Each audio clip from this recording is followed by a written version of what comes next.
இதெல்லாம் ரொம்ப அதிமேதாவித்தனம் என்பதை நான் அன்போடு தெரிவித்துக் கொள்கிறேன்.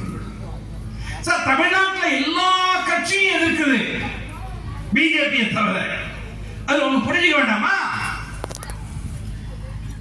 அன்னை தமிழ் மொழி என்பது செந்தமிழே உயிரே நருந்தேனே செயலினை மூச்சினை உனக்களித்தேனே நைந்தாயினில் ஐந்து போகும் என் வாழ்வு நன்னிலை உனக்கெனில் எனக்கும் தானே நீரளவே ஆகும் நீராம்பல் தமிழளவே ஆகும் தமிழர் வாழ்வு. சார், தமிழும் ஆங்கிலமும் படிச்சவங்க தான் இன்னைக்கு அமெரிக்காவில் எங்க வீட்டில் 6 பேர் இருக்காங்க. உட்கார்ந்து இருக்கிறவங்களுடைய உறவினர்கள் பிள்ளைகள் இருக்காங்க. ஒரு கணக்கெடுத்து பாருங்க. அமெரிக்காவில், ஆஸ்திரேலியாவில், இங்கிலாந்துல, கனடாவில், ஐரோப்பிய நாடுகள்ல ஒரு கணக்கு எடுக்கிறோம்.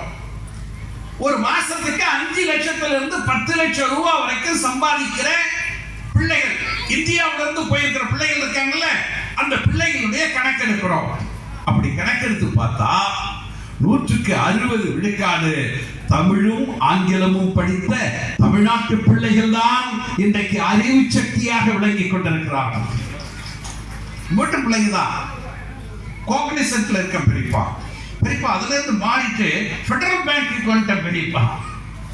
இல்ல நான் வந்து இப்ப பொம்பளை பிள்ளைங்க போய் தனியா போய் பொம்பளை பிள்ளைங்க வேலை செய்யறேன். அமெரிக்காவில் போய் வேலை செஞ்சுட்டு இருக்கேன். நான் அங்க போய் இதுல டெஸ்லால வேலை செய்யறேன். அது ஒரு பெரிய கார் கம்பெனி, எலான் மஸ்க் கூட. அதுல இருக்கிற ஒரு கம்ப்யூட்டர் பிரிவுல வேலை செய்யறேன். 2 மொழி படிச்சவன், கவனமா கேளுங்க, 2 மொழி படிச்சவன் இந்தியா முழுவதும் தமிழும் ஆங்கிலம் படித்தவர்கள் இருக்கிறார்கள். நான் என்ன கேட்கிறேன், நீ 3 மொழி படிச்சு உலகத்துல எல்லா நாடுகளில் இருக்கிறவருடைய பட்டியலை சொல்லு பிளீஸ். இந்தியோட சேர்த்து வேற மொழி இதெல்லாம் படிச்சுட்டு நீ உலகத்துல நீங்க கொடிகட்டி பறக்கிறான்னு சொல்லி யாரையாவது சொல்லு. பேரறிஞர் அண்ணா அவர்கள் அடிக்கடி தம்பிக்கு எழுதுகிற மடலில் அது படிச்சு பார்த்தீங்கன்னாலே ஐயா கலைஞர் எப்படி உடன்பிறப்பே என்று எழுதுகிற பொழுது அது படிச்சீங்கன்னா ஐயா கலைஞர் பக்கத்தில் உட்கார்ந்துருக்கிற மாதிரி இருக்கும். அண்ணாவினுடைய தம்பிக்கு மடலை படிச்சா கொஞ்சம் உணர்வுபூர்வமா படிச்சா அண்ணாவே நம்மள்கிட்ட பேசுற மாதிரி இருக்கும். அதுல நிறைய இங்கிலீஷ் வார்த்தைகள்லாம் பயன்படுத்துவார் அண்ணா.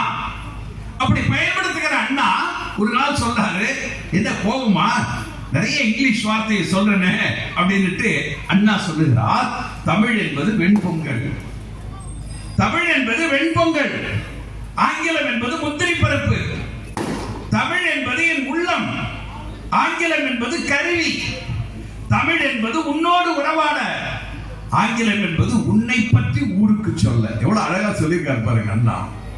எனவே